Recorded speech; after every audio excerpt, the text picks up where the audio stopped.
If you ever worn a shirt like this, it's because you have a sibling and you lost a bet. And that's about where my story starts and ends. But seriously, what did you bowl today? Yeah, no one is innocent. No one can say, I didn't know there was a God. That's right. Everyone knows that there is a God. Yep. And actively, we've suppressed it, rejected, and exchanged that truth of God for a lie. And the question now is why? Why do we make that move? And the answer is because of sin. Welcome to the Theology is Fun podcast with Dr. Corey and Dr. Ben. Welcome back to Theology is Fun with me, Dr. Corey Abney, and Dr. Big Lebowski. Ben, tell us. Yeah. Because our loyal listeners and followers and viewers want to know. Yeah. What did you bowl this morning? Here's the hard thing. We all have siblings, right? Well, I have my older brother. No. First of all, not everyone does. Not everyone does. But if you've ever worn a shirt like this, it's because you have a sibling and you lost a bet.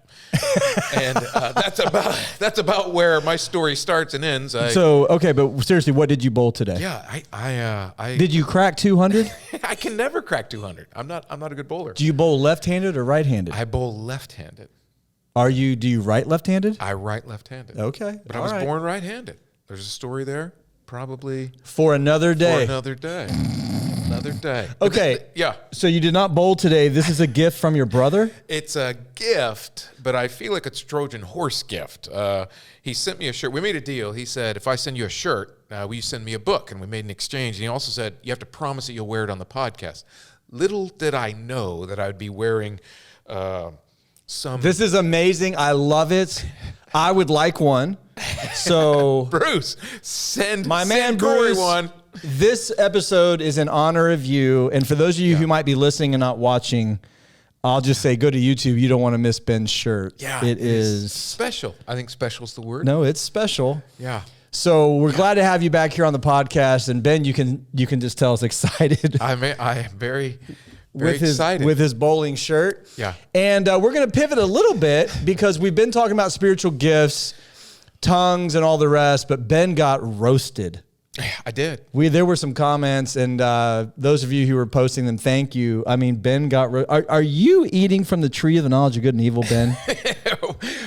You know what I will do is I'm going to the nines on the flowbee. There were some. Thank you for all the flowbee comments.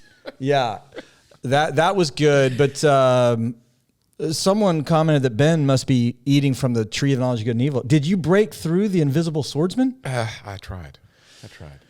I don't know. Speaking of invisible swordsmen. Okay. You ready for this? I'm intrigued. This is a segue. All right. We've given away 2 mugs, and we're giving away another one. So we are? Just 1 or 2? 3. Total 3. Well, we only have 2 here. I know. I've already given away. So Justin Northcutt gave one to you this Sunday. Bob Neff, of the tens of thousands of people that tune in, you named one person. Yeah. How are we supposed to know who that is? I've already given it to him. Well, what if there's more than one Justin Northcutt listening? I don't know. You are eating from the tree of the knowledge of good and evil, aren't you? It's the shirt. All right. So what are we doing? Are we giving away more coffee mugs? We certainly can. Absolutely. So what do they have to do this time? No flowbee comments. We've already had them. What are we doing to get more coffee mugs, Ben? Ooh, that's a fair question. Are you just coming up with this on the fly? Oh, absolutely. Yeah. All right. Yeah. Bob Neff, you've got one coming to you. And then also Tyler Amberg, you've got one coming to you. And so those were all selected from the last shows. Yeah. Are they supposed to send us their addresses? Yes, except I've got them. But you can anyway. Is that where the invisible swordsman comes into this? No, that's where we broke through. Oh, okay. We broke Don't include me in that. Side. I'm not eating from the tree of the knowledge of good and evil, weirdo.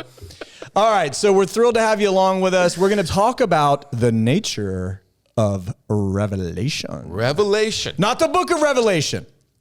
By the way, it's only one book, right? Or as Ben likes to say, Revelations. Oh, that just hurts my soul. Don't cover up the logos. Yeah, the logos, and I think there should be a name stitched in here. Oh, there's no doubt. How? No, How? There is no question about that. All right, so we're not doing the book of Revelation. Right. We're going to talk about the nature of revelation and answer questions like, well, Ben, do you believe in a literal heaven and hell? Of course. Absolutely. Okay.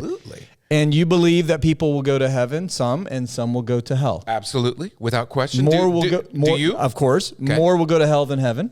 Yes. The wide road and the narrow road. Yes, absolutely. Okay. So let's start. We're going to talk about just the nature of revelation, how God works in the world to reveal his nature and his glory. Yeah. And there are ways, of course, that the Lord has done this and continues to do this. And that's what we mean by revelation. How does God reveal himself to humanity? And how do we know God and grow in God? And so, Benjamin. Yes. Why would a person spend eternity in torment separated from God? Very good question. Why? Yeah. So I think on one hand, most of us who are familiar with the gospel, when that question's asked, why does anyone, or why do all the people in who are going to end up in hell, why do they go to hell? I think sometimes our first inclination is to say because they have not accepted Jesus Christ as Lord and Savior, and which is true. Which is true, but general. But we're going to back that up today. We're going to back it up. We're going to back it up. But the Bible. I should say we're going to back it up like putting it in reverse Terry. Correct. Yes. Correct. Like we're going to back up a few steps. Yes. To a bigger picture answer. Which That's go right. ahead. Yep. And we're gonna make a distinction between what Scripture says about why people go to hell, and then we're going to talk about the gospel as the means of the way out. So in other words, when we look at Scripture, we're going to unpack Romans chapter 1, verses 18 and following this morning. And in that passage, it says that all people everywhere have received information about God. Yep, revelation. Yep. And that it comes from two streams, which we'll identify in just a few minutes, going to be creation and conscience. And throughout human history, what we can say is that there is a sense in which God, through creation and conscience, has put information about himself inside not only the very fabric of creation itself, but inside every single human being. Every creature has this, what in Latin is called the sensus divinitatis. And the sense of God, the sense of the divine. I once went into my doctor and said, I think I've got the sensus divinitatis.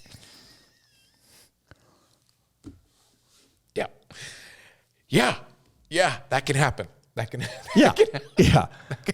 Okay, so what? Yep. What did you just say? So every single person. The sense of the divine? The sense of the divine. That's exactly right. Ladies and gentlemen, that's how we say it in the old English. Old English. And so we have a sense of the divine, or we have every single person does. The sensus divinitatis. You went Latin and it's Italian. It's a little Latin Italian, I'm pretty sure. L'Italian. It's L'Italian. L'Italian. The sensus divinitatis. With a side of the pizza pie. With a side of the pizza pie. That's right.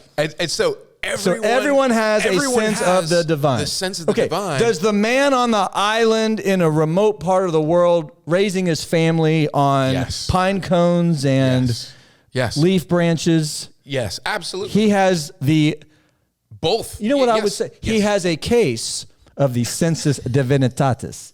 And needs to see the doctor. Well, yes. So we would say, and I agree with this, right? Yes. This is how Calvin defined it. We're going to bring that into English. Everyone has a sense of the divine. Yes, without question. Okay, and you would put that under the first stream of creation, or what we would call theologically general revelation. General revelation. It's in creation and it's in conscience. And it's in conscience. Correct. And the very fabric of God's creation is written so that every single person has information about God. And here's the beautiful thing. When we look at Romans chapter 1 itself, it says that in verse 19, it says, because that which is known about God is evident within them because God made it known. Yeah. So in other words, It is not only to be able to look out at the ocean, look at the majesty of the mountains, the power of a hurricane, of a flood, of a tornado, to see the stars. Accomplishment of the Ohio State Buckeyes winning their 9th national championship last year. I think that falls under the miraculous. Oh. So you would put that under special revelation. I would put it under special revelation. Yeah, that makes sense. And so every single person has the ability to sense God through creation. And not only that, creation is a medium, right? And so on one hand, creation is the mediated rendition of how God reveals himself to all people everywhere. But there's also an immediate, which means without a medium. And that is through what we call conscience or the implanting of, some people call it the moral law.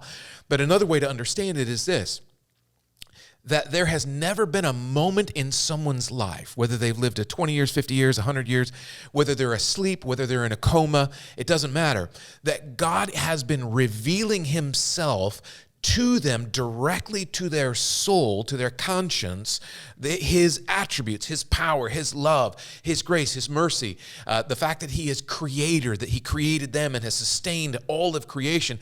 And so on one hand, there's never been a human being in history, or never will be in the future, that has not had God revealing himself constantly to all people everywhere without exception. Yep. Okay, so we're going to break that down in terms of the revelation, special and general. Yep. If we start with general, we're focused on creation and conscience. Yes. I want to add to what you read in Romans 1. Yep. Because I love the specificity here. This is important. We think about what makes mankind accountable to God, even those who have never heard specifically the gospel of Jesus Christ. That's exactly right. That's all of us are dead in our trespasses and sins. Yes. And all of us, this is important when you look at Romans 1 big picture, then I'll hone in here. Paul uses 5 active verbs in Romans 1, active verbs. We suppress the truth and unrighteousness. Yeah. We worship the creature rather than the creator. Yeah. So no one is innocent. That's what we would exactly say. Right. That's exactly and general revelation is enough to bring condemnation. Absolutely. It's not enough to bring salvation. Correct. But it's enough to bring condemnation because, and this is what Paul says, notice the specificity here. It's not just what can be known about God is plain to them. His eternal power, his divine nature, and his invisible attributes have been clearly perceived since the creation of the world. So human beings are able to contemplate because we carry the imago Dei. Let me drop some Latin on you, Ben. How do you like that for a change? I think we can. His sensus divinitatis is showing. Why, thank you very much. So the image of God is in mankind. So we contemplate things like love. Yes. And mercy. Yes. And grace. And the source of those things, anyway, is always God. Of course. And Paul's saying here that these are perceived, known, contemplated, and ultimately suppressed. Yes. So that general revelation does carry enough revelation to condemn every single human being who actively suppresses this truth and unrighteousness. Therefore, even a person who's never heard the gospel is justly condemned. Right. And that's why he leads in verse 18, for the wrath of God is revealed from heaven against all ungodliness and unrighteousness. So in other words, when we back up and we ask the question, why do all people go to hell? The answer is because, and it's here in Romans 1, it says, because they don't worship God rightly as their creator and sustainer. That's the reason why all people go to hell. Yeah, it's an active rejection and an active rebellion. Yes. That's the emphasis of Romans 1 among other places. It's active. It's not passive. It's not accidental. It's no. We can see the glory of God, our accountability to him. Yes. The necessity of worshiping him, and we actively suppress that truth and unrighteousness and substitute. Yes, that's exactly right. Right? Yeah. Because every human being worships. Right. But we substitute the creature over the creator. Yes. So those active words, I've always boiled them down to 3, that with all of this information that God is giving to us about himself, that we suppress it. So this is, again, active. Yep. It's not a passive thing. It's not I just don't know. You're actively suppressing it, you're actively rejecting it, and then you're actively and constantly exchanging the truth of God for a lie. Yes, This is why we have another false active verb. religions. Correct. This is why everyone has the sense of God, but they reject it, suppress it, and exchange it. That's why we have false gods. It's why we have vanity. That's exactly right. This was the folly of Solomon, Yes. and pursuing women and wealth and power and leaning into those things, and ultimately at the end of his life saying it's vanity. This That's is right. the folly of the human heart across the board. Okay, so I want to emphasize this as we lay the foundation here, especially for general revelation in creation. And also this is tethered to conscience, which we'll talk about in a moment. But there are a lot of people today who think that the hearing of the gospel is what brings a person into accountability. Yeah. That's sadly, that's where they're mistaken. Yes, there are a lot of people like that. So the person on the island, so to speak, who's never heard the gospel, or the unreached people group that's never heard the gospel, no, they're not going to go to hell because they never had an opportunity to respond to the gospel. Right. And it's important to note theologically that it's not the hearing of the gospel that brings us into account before God. That's exactly right. We're brought into account before a holy Yes. God because long before we hear the gospel, or even as we're hearing it, or after we hear it, without the work of the Spirit and without our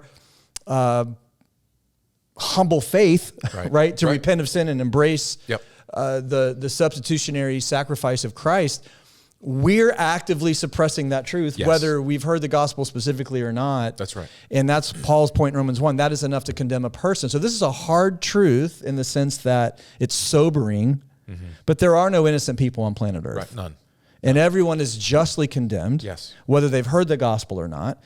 And so I would simply say, this is a tangent getting into missions, but if it were the case that a person who's never heard the gospel would spend eternity in heaven, then the most loving thing we could do as Christians is never share the gospel. Yes, that's exactly right.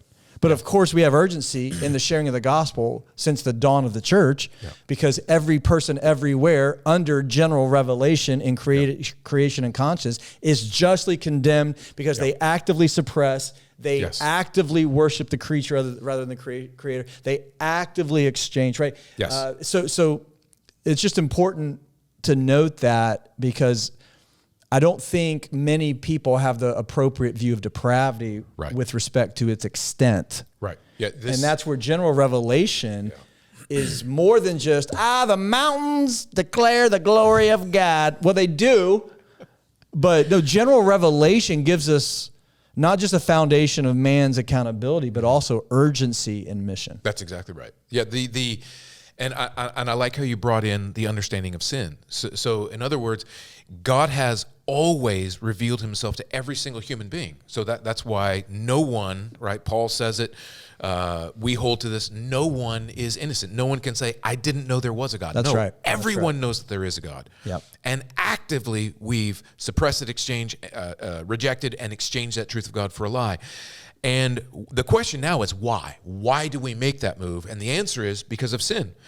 And so back in the Garden of Eden, Adam and Eve would have received the same content of general revelation that you and I still receive today, creation and conscience. The distinction is they didn't have a fallen sin nature yet. Correct. They had a nature that would have received it, and they had the ability to worship God rightly from it until the moment of the fall. And in the moment of the fall, God says, in the day that you eat of it, right, in the day that you rebel against me in this creation and conscience, which is God's revelation of himself to his people, in the day that you eat of it, you will surely die. And that death there has three components. It is spiritual death. That right there is our nature. At that moment that Adam falls, Paul says in Romans 5 that all people everywhere now have a fallen sin nature. So what that means is from that moment forward, we all, as Corey said, we suppress the truth that God gives to us, we reject the truth that God gives to us, and we gladly exchange the truth of God for a lie. Yeah, we do all that freely according to our natures. Yes, and actively and constantly. Correct. And so from that moment on, now God says, right, when he continues on in Romans chapter 1, He says, for even though they knew God, they did not honor him as such or give thanks to him because they became futile in their minds. This is what they gladly do. And this is what all of us, before we became believers in Jesus Christ, this is what we did, right? We were futile in our minds and our speculations. We were foolish in our heart. Our hearts were darkened. We professed to be wise even though we were fools. And then here's the hard part, verse 24. And this is reality. And it says, because therefore God gave them over into the lusts of their hearts to impurity, so that their bodies would be dishonored among them. And so, in other words, it is this sin nature within us that is guiding us. That Augustine said famously that our moral compass, which was in Adam and Eve before the fall, pointed towards God, that all of our actions, all of our thoughts, all of our inclinations and emotions were aimed Godward. He said in that moment of the fall, that moral compass is now bent backwards in on ourselves. Do you see that exchange? It's a rejection of God as our true north. It's a suppression of God as our true north. And now we've exchanged that truth of God, being God-centered now, for ourselves-centered. That's the lie that we exchange. That's right. Toward these stars. And Lord willing, a bowling square of 200 someday. Yes, that's exactly right. The compass is reversed. That's right. And it's bent back in on ourselves. Yep. And that is God saying, Here is me giving you exactly what you deserve. What you want. That's right, and what you want. It's Yes. not unjust. No, it's not unjust. This is exactly what you want. Yep. So we have that in creation. Yep. We have it in conscience. And I think it's important to note that it is the human conscience that sets us apart from the other created beings. Yeah. A huge part of the image of God in us, Yes. and the imago Dei, Ben, Well played. thank you, is that we have a conscience no other created being has. Correct. We contemplate eternity. We contemplate morality. Yep. You know, animals don't do that. Right. You know, they're looking for their next meal, and when they kill another animal to eat, they don't feel bad about it. They're like, oh my goodness, I just left that poor little antelope. What have I done? An orphan, you know. Oh, those babies, what are they going to do? Yeah. So there's no contemplation of these things. Right. There's just a huge difference, right, between man and the other created beings, and the conscience is one of those key, I would say, indicators Absolutely. of the image of God. Okay, and I thought this was interesting. This goes back several years. There was a debate between Ken Ham, the creationist, and Bill Nye, the Science guy. evolutionary scientist, yes. And in that debate, I thought the most profound thing that happened was Bill Nye admitting that modern scientists and atheists have no explanation for human consciousness. Right. And he was pressed on that in the debate. And when Bill Nye said, and he admitted, and I thought this was a massive admission, he said, we don't have an explanation for human consciousness. So he's acknowledging that human beings are different. Right. He has no explanation for how that could be possible in an evolutionary framework, macroevolution. Right. And he actually made the statement, we're hoping that a future scientist will discover why. So I think when we think about general revelation, we think about what brings us into account before the Lord. We think about the cause of our future condemnation, right? That's the path, as you said, all of us are headed on without the gospel. Man, not just general in terms of creation, but the conscience that you mentioned, Ben, is huge. Right. Because that's the willful suppression of the truth, the glory of God, what we see in the world, and frankly, what we know to be right. Yes. Innately. Because even in countries, places, people groups without laws, there is a sense of morality. Yes. There are morals. It's exchanged, but yes, there is a sense. Every Absolutely. single human every group, culture. colony, tribe has it. Yeah. Right? Yeah. Say, well, Without where do they question. get that from? They may not all be the same, the morals or whatever, but they're in every single people group. There is right and wrong. Yeah. Correct? Yeah. That sensus Say, divinitatis. where does that come from? Yeah. Sensus divinitatis. Divinitatis. The sense of God. So I think conscience is... It's huge. Yes, it's a huge indicator of both the image of God and of our willful suppression, because we do know right and wrong, Absolutely. and we do contemplate Yes. what happens when we die, Yes. and we do contemplate purpose, Yeah. And that's Lamentations. which our little puppy does not. Right. That's Lamentations. Everyone has a sense of eternity in their hearts. The Lord has planted eternity in the human heart. That's right. So So that holistic general revelation framework, theological foundation, really sets us on a course where we can understand the world, we can understand human beings, and we can understand the predicament that we're in, right? Yes, absolutely. Every worldview has to start with answering two questions. Yeah. How do you explain the world as it began, and how do you explain it as it is? Yes. And that's where we would look to general revelation to begin to lay out that answer. Yeah. So before we move on, like how would you, by the way, Bill Nye ain't wearing this bowling shirt. He can't rock that. He doesn't have this. No, he's got lame He's bow ties. anti-Flowbee. Yeah. He's anti-Flowbee for sure. Anti-bowling shirt. Yes.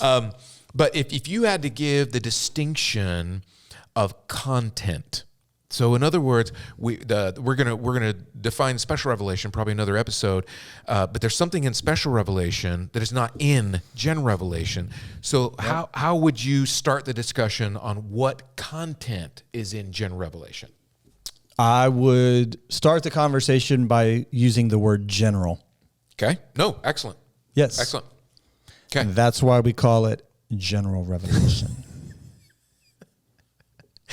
Bruce, get this guy a shirt. Yeah. Oh, definitely get me a shirt. I will send you an address and a free coffee mug. Bruce, this is for you, buddy. He'll gladly exchange the shirt for the... There's no doubt about that. Yeah. So I would say when we think of general revelation, in terms of content, I would go back to Romans 1 here. Yes. As Paul's laying out invisible attributes, power, nature. Yeah. You know, I would say at a minimum, people can discern that there is a God Yes. who is more powerful, Yep. who has attributes of things like wisdom, right? I mean, maybe if not omniscience or omnipresence and all the specificity, but just there is some understanding in the world, in the contemplation of it with our consciences, of things like love, Right. Yes. wisdom. You know, again, those are all things that are true of human beings that are not true of the other created beings. Right. That's exactly right. So I would leave it at that generic level. And then we talk about special revelation. Of course, we're going to get into the gospel. the gospel and through the special revelation of the Bible, how God has revealed in greater specificity. Right. I guess I would say general revelation, we would think categories, and special revelation, we're going to dig deeper into the table of contents. Yeah. So how would you see it? No, I think that's right. I think, and that's why we use the word general. So it's general in the audience, meaning it's to all people everywhere. Correct. Yep. It's general in its content, but don't misunderstand that. When we say general in the content, it's not as though there's something about God left out. So when God reveals that He is infinite in power, infinite in presence, infinite in justice, that He will hold people accountable. He's an infinite, He's a perfect judge, right? All that is written into the very fabric of creation and conscience itself. So there's nothing about God that is left out. That's why Corey said that we love. We love because we have a sense of God who is infinite in love. We have mercy because God is infinite in mercy. All that comes from creation and conscience, even through, right, our fallen sin nature. Yep. We have a distorted love, we have a distorted grace, we have a distorted mercy. That's right. Right? But all of it was first seen in God through the fabric of creation and conscience itself. So it's general information, but it's not lacking anything about God. That is correct. And so when we actively suppress, reject, and exchange the truth of God for a lie, we've rejected all of God. It's not, I just rejected His because power. what's foundational about Him is known and discerned. That's exactly right. Not everything at the deepest level per se. Right. But when you reject God, it's still, you don't reject a part full of it. rejection of Yes, God. it is an entire rejection of God, and it's active and it's constant. Yes, and so as we wrap up this episode, really it's the starting point for answering the question, how could a loving God send anyone to hell? And the answer is, there are no innocent people. That's right. There are only rebels against His glory and power and authority. That's right. And therefore a just, holy God condemns those who willingly and as you said, in an ongoing manner. Suppress Yes. knowledge of him. And ultimately, as Eve did, we want to exchange his place for ours. That's right. Right? It's the core rebellion there of, he doesn't want you to be like him. Right. So and there are no innocent people on their way to hell today. And here's the thing, and if you're having a hard time with this, right? One, I get it, right? But on the other hand, truth is truth, and so we're asking that you would hear this in love, but also know this: if you're thinking, well, God doesn't love me, no, He has never stopped revealing Himself to you. In fact, if you're listening to this right now, it means God is actively right now revealing Himself to you through creation and conscience. But unless you're a believer in Jesus Christ, you're actively and constantly rejecting Him at the very moment He reveals Himself to you. But never forget that this God who is infinite in love, infinite in holiness, infinite in righteousness, is so loving that He is not and He never will stop revealing Himself to you every single millisecond of your life. That's right. So that's a good place to leave it here today. Make sure you like and subscribe on YouTube. Drop a comment. You might get a mug. Bruce, you're definitely getting one if I get a bowling shirt. And Ben, I will see you at the alley, my friend. Yes, sir. At the bowling alley. Here we go. Big Lebowski, baby. You keep on pressing into that sensus divinitatis. You're the man. All right, everyone. We will see you in our next episode. I guarantee you Bruce will send you one of these. Oh, and you will have to wear it. Amazing how the Lord works in mysterious ways. Mysterious.